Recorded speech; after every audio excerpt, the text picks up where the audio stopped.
체사레 프란델리 감독이 이끌던 이탈리아 대표팀을 브라질 월드컵 조별리그에서 탈락시킨 디에고 고딘의 헤더골이 터진 지 어느덧 11년이 넘었는데 10년이 훌쩍 지난 지금까지도 그 장면이 월드컵이라는 축구 최고의 무대에서 본사회 우승국 이탈리아의 마지막 모습으로 남게 되었습니다.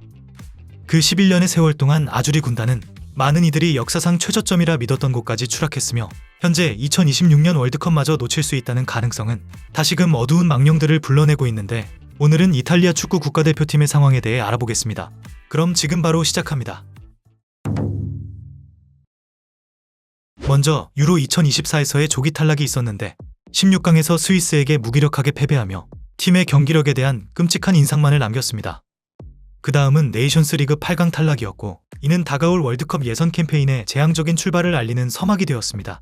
노르웨이 원정에서의 0대3 패배와 그리고 몰도바를 상대로 거둔 힘겨운 승리를 거두며 이 초라한 성적은 결국 스팔레티 감독의 경질로 이어졌고 후임자 젠나 가투소에게는 플레이오프를 거치지 않고 본선에 직행해야 하는 사실상 불가능에 가까운 임무가 남겨졌습니다.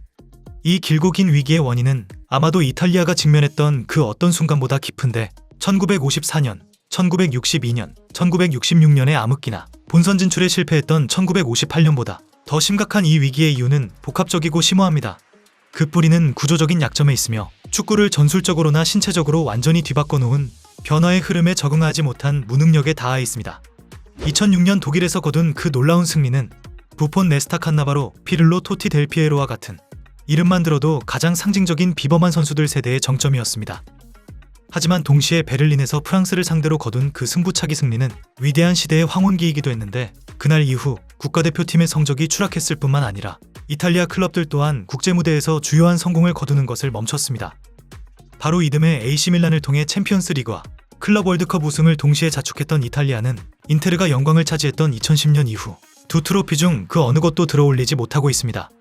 그 시기는 또한 첫 번째 거대한 경고 신호가 켜진 때이기도 했는데 바로 마르첼로 리피 감독이 이끌던 디펜딩 챔피언이 조기에 짐을 싸야 했던 재앙과도 같았던 2010년 남아공 월드컵이었습니다. 그 이후 세리에 클럽들은 4번의 챔피언스 리그 결승과 2번의 유로파리그 결승, 그리고 3번 연속 컨퍼런스 리그 결승에 진출했으나 이러한 기록들을 제외하면 내세울 만한 권위 있는 성과는 거의 전무했습니다.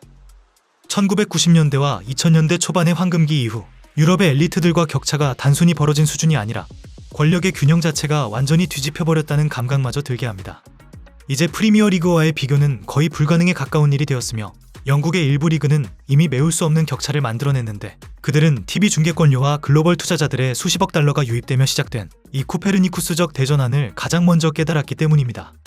클럽들은 스스로를 재창조해야만 했고 더 이상 단순한 스포츠협회가 아니라 전 세계 구석구석에서 자본을 끌어모을 수 있는 진정한 엔터테인먼트 비즈니스 기업으로 변모한 것이죠. 그들은 먼저 새로운 수익원을 창출할 수 있도록 설계된 경기장에 투자했고 그 다음 그 자본으로 최고의 선수와 감독들을 사들였죠. 반면 이탈리아에서는 TV 중계권료로 쏟아져 들어온 돈이 오히려 악순환의 불쏘시개가 되었습니다. 클럽들은 지속가능한 미래를 건설하기보다는 당장의 거치레를 유지하기 위한 단기적인 지출에만 몰두했기 때문입니다.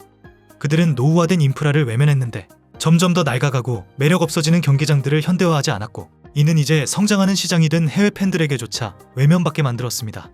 그리고 결정적으로 이탈리아 축구의 미래이자 곧 국가대표팀의 근간인 유소년 육성에 대한 투자를 멈춰버렸습니다.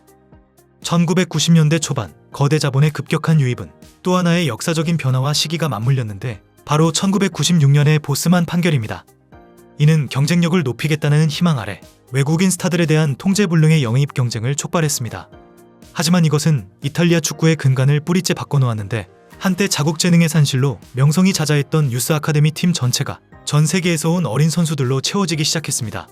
이들은 실력보다는 종종 경제적 편의 때문에 선택되곤 했고 그리고 커리어의 사다리를 올라야 한다는 압박에 시달리던 유소년 코치들은 스포츠를 통해 훌륭한 선수를 길러내야 한다는 본연의 사명을 저버리게 되었습니다. 이것은 지난 20년 특히 이탈리아가 마지막으로 월드컵의 모습을 드러낸 두 대회 사이의 공백기인 지난 11년 동안 이어진 위기의 주요 원인 중 하나로 모든 시대마다 최고 수준의 선수들을 배출해왔던 나라가 도대체 진정으로 경쟁력 있는 대표팀을 꾸리는데 지금은 애를 먹고 있는 이유가 무엇일까? 최근 몇 년이 되어서야 이탈리아 리그는 베라티, 돈나룸마, 칼라피오리, 토날리, 키에사 등등 여러 선수들이 해외에서 성공을 모색하는 모습을 보여주었습니다. 그 이전에는 높은 자국 리그 연봉과 해외 도전을 꺼리는 이탈리아 선수 특유의 성향 때문에 잉글랜드로 간 비알리, 디카니오, 졸라 등을 제외하고는 대부분의 선수들이 국내에 머물렀습니다. 이탈리아의 마지막 메이저 대회 우승인 유로 2022 해외에서 성장하고 무르익은 소수의 선수들을 주축으로 결과를 냈다는 것은 결코 우연이 아니며 세리에 밖에서의 경험이 그들의 경기력을 한 단계 끌어올렸던 것입니다.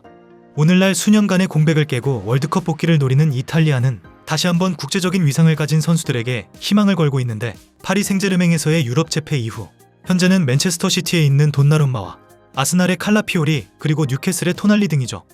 현재의 선수들 중에서 유럽 최고의 빅클럽에서 주전으로 자리 잡을 수 있는 선수를 단 한 명이라도 찾기란 매우 어려운 일입니다. 이러한 퀄리티의 부족은 시대의 흐름을 따라가지 못하는 시스템을 그대로 반영하며 순수한 재능을 사고의 중심에 두지 못하거나 어린 선수들을 신뢰할 용기를 보여주지 못한 축구 문화의 실패인 것입니다. 많은 선수들이 클럽 아카데미와 연령별 대표팀에서 유망한 커리어를 보냈음에도 불구하고 단지 출전 시간을 얻기 위해 세리에 B나 세리에 C로 밀려나거나 경험을 쌓으러 해외로 떠나버립니다.